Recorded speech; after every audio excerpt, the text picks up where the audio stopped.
Hello दोस्तों, आप सबका स्वागत है नीरज की कहानी में। इस पोस्ट में हम आपको कहानी के माध्यम से बताएंगे कि कभी हार मत मानो, तब तक हार मत मानो जब तक लक्ष्य प्राप्त ना हो। नहीं तो किसी दिन यही सोचते रहोगे, काश उस दिन हिम्मत जुटा लेता तो आज सफल हो जाता। कहानी शुरू करने से पहले आपको बता दूं कि जीवन का दूसरा नाम ही संघर्ष है। जिसका भी जन्म यहाँ हुआ है उसे संघर्ष करना ही पड़ता है। वो कहते हैं कि किसी एक मुसीबत से भागना ना जाने कितने ही नए मुसीबतों को निमंत्रण देने के बराबर है। अगर तुम्हें किसी से बदला लेना हो तो खुद को सफल बनाने में लग जाओ, क्योंकि इससे बड़ा बदला कोई हो ही नहीं सकता। दोस्तों, संघर्ष से हमें कभी डरना नहीं चाहिए, क्योंकि स्वामी विवेकानंद जी ने कहा है, जितना बड़ा संघर्ष होगा जीत उतनी ही शानदार होगी। कभी कभी हमारे दोनों हाथ ऐसी चीजों से भरा रहता है जिसका कोई काम नहीं होता।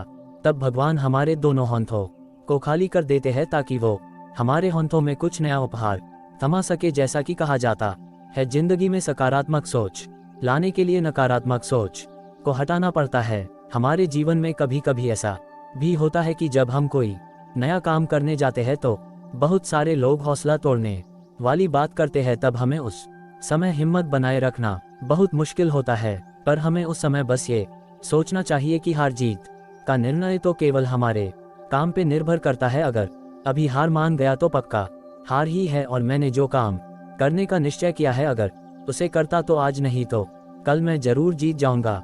इसलिए कभी हार मत मानो। कहानी कभी हार मत मानो। दोस्तों, अब कहानी सुनाता हूँ कि जीवन में हार क्यों नहीं माननी चाहिए। एक लड़का अपने जिंदगी से परेशान हो गया था।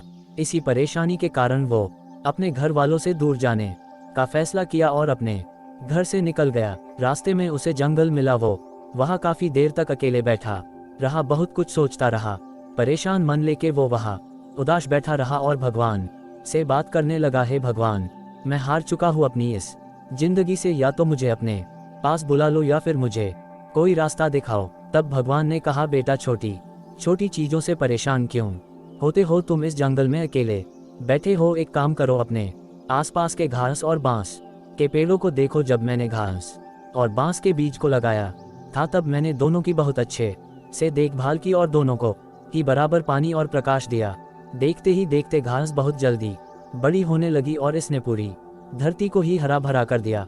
लेकिन बांस का बीज थोड़ा भी बड़ा नहीं हुआ। लेकिन मैंने बांस के लिए अपनी हिम्मत नहीं हारी। दूसरे साल घास और घनी हो गई, उस पर झाड़ियां आने लगी, लेकिन फिर भी बांस के बीज में कुछ भी विकास नहीं हुआ। ऐसा करते करते 4 साल बीत गए। मैंने फिर भी हिम्मत नहीं हारी और मैं लगा रहा। भगवान ने आगे कहा, 5 साल बाद उस बीज में से एक छोटा सा पौधा अंकुरित हुआ, पर घास के तुलना में ये बहुत छोटा और कमजोर था। लेकिन केवल 6 महीने बाद ही ये छोटा सा पौधा 100 फीट लंबा हो गया। मैंने बांस की जड़ को इतना बड़ा करने के लिए 5 साल का समय लगाया। इन 5 सालों में इसकी जड़ इतनी मजबूत हो गई कि 100 फीट भी ऊंचे बांस को संभाल सके।